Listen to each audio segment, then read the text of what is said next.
बिहार चुनाव का परिणाम आने से पहले असदुद्दीन ओवैसी ने एक बड़ा गेम प्लान सेट कर दिया है। बिहार के उत्तर पूर्वी इलाके सीमांचल में ओवैसी ने एक बड़ा डिफिकल्ट गेम सभी पार्टियों के लिए सेट कर रखा है। उत्तर पूर्वी सीमांचल की 24 विधानसभा सीटें जो न सिर्फ राज्य की सत्ता की दिशा तय कर रही हैं, बल्कि पूरे देश की मुस्लिम राजनीति को एक नया मोड़ देने की कगार पर हैं। और इस सियासी तूफान के केंद्र में हैं असदुद्दीन ओवैसी और उनकी पार्टी AIMIM, जिनका इंपैक्ट इतना गहरा है कि ये मुस्लिम वोटों को बांटने से लेकर नए नेतृत्व की नींव रखने तक फैल चुका है। आज की हमारी स्पेशल रिपोर्ट में हम गहराई से समझेंगे कि ओवैसी का ये प्रभाव क्या है, सीमांचल के जातीय समीकरण कैसे बदल रहे हैं और 2025 के नतीजे ओवैसी को कितना बड़ा खिलाड़ी बना सकते हैं। हालांकि बिहार की सभी सीटों पर चुनाव खत्म हो चुके हैं, सभी उम्मीदवारों की किस्मत EVM में कैद हो चुकी है।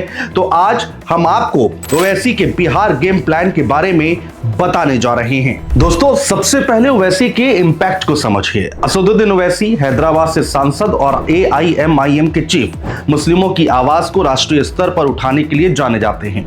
उनका इंपैक्ट सीधा है। ये मुस्लिम वोट बैंक को पारंपरिक पार्टियों जैसे RJD और कांग्रेस से छीनकर अपनी तरफ मोड़ते हैं, जिससे वोट बढ़ जाते हैं और इसका फायदा NDA को सीधे तौर पर मिलता है। 2020 में AIMIM ने सीमांचल में 5 सीटें जीतकर हलचल मचा दी थी, जहां मुस्लिम बहुल इलाकों में वोटों का बंटवारा महागठबंधन के लिए झटका साबित हुआ। ओवैसी मुद्दों पर बोलते हैं, जैसे वक्फ बिल, CAA, NRC और मुस्लिम नेतृत्व का अभाव, जो युवाओं को आकर्षित करता है। और अभी जब इंडिया गठबंधन की तरफ से मुकेश सहनी को उप मुख्यमंत्री के लिए चुना गया, तो उन्होंने कहा कि 18% मुस्लिम आबादी का कोई उप मुख्यमंत्री क्यों नहीं है। इससे मुस्लिमों में एक अलग लीडरशिप की चाहत जगती है, जो तस्लीमुद्दीन जैसे पुराने नेताओं की मौत के बाद बनी खाली जगह को भर रही है। लेकिन आलोचक कहते हैं कि ओवैसी बीजेपी की B टीम है, क्योंकि उनका वोट NDA को मजबूत करता है। दोस्तों, अब सीमांचल के समीकरण को समझिए। देखिए, ये बिहार के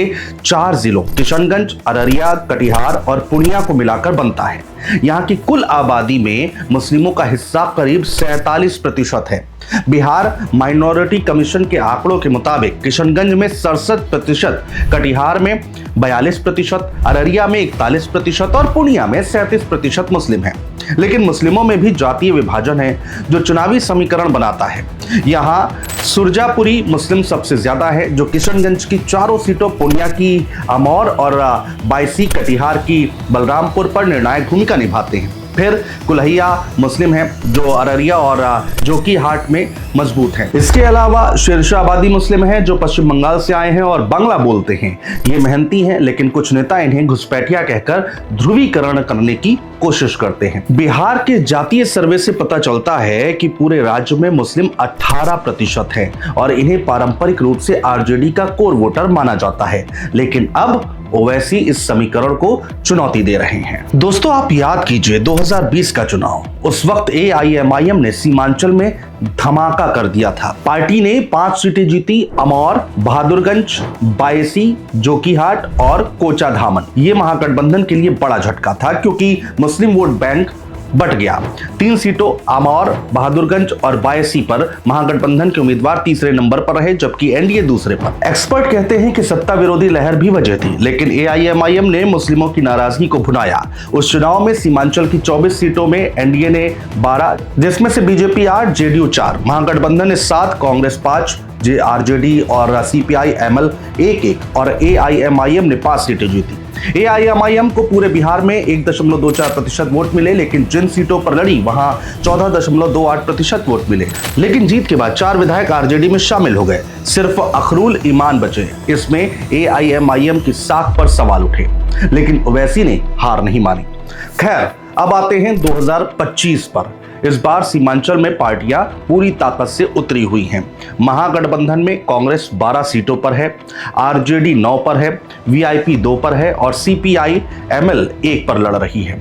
NDA में BJP 11, JDU 10 और LJP-R 3 पर। AIMIM ने पूरे बिहार में 25 उम्मीदवार उतारे हैं और सीमांचल में 15 पर, किशनगंज और पूर्णिया में 4-4, कटिहार में 5, अररिया में 2। ओवैसी का इंपैक्ट यहाँ साफ दिख रहा है। वो मुस्लिमों की नाराजगी को भुना रहे हैं, जैसे वक्फ बिल पर नीतीश कुमार का स्टैंड, CAA NRC पर चुप्पी और RJD कांग्रेस पर आरोप की मुस्लिमों को सिर्फ वोट बैंक बनाया। इस पर ओवैसी कहते हैं कि 18% मुस्लिमों को का कोई उप मुख्यमंत्री क्यों नहीं बनाया। हालांकि हाल में तेजस्वी यादव ने AIMIM को एक्सट्रीमिस्ट कहा तो ओवैसी ने जवाब दिया कि टोपी दाढ़ी देखकर ऐसा कहना सीमांचल के लोगों की तौहीन है। इससे मुस्लिम युवाओं में ओवैसी का आकर्षण बढ़ा है। और अब सबसे बड़ा सवाल यह है कि ओवैसी का प्रभाव कितना बड़ा रहने वाला है। अगर AIMIM इस बार की विधानसभा में 5 से 7 सीटें भी जीत जाती है तो यह मुस्लिम राजनीति का नया मॉडल साबित होगा। बिहार में एक स्वतंत्र मुस्लिम लीडरशिप जो अन्य राज्यों में फैल सकती है। ओवैसी का सफल होना युवाओं की नाराजगी को चैनलाइज करेगा, RJD कांग्रेस के वोट बैंक को कमजोर करेगा और NDA को सत्ता की राह आसान बनाएगा। लेकिन अगर वो असफल रहे, जैसे 2020 के बाद विधायकों का पलायन हुआ उनकी पार्टी से, तो ये साबित होगा कि मुस्लिम वोटर अब विकास और स्थानीय मुद्दों जैसे बाढ़, पलायन, शिक्षा पर ज्यादा फोकस कर रहे हैं, ना कि सिर्फ भावनाओं पर। नतीजे 14 नवंबर को आएंगे, लेकिन इतना तय है कि ओवैसी का ये दांव सीमांचल को सिर्फ चुनावी मैदान नहीं बल्कि मुस्लिम राजनीति के भविष्य का आईना बना देगा। आज के लिए इस खबर में इतना ही। मिलते हैं अगली खबर में, तब तक के लिए नमस्कार, जय हिंद।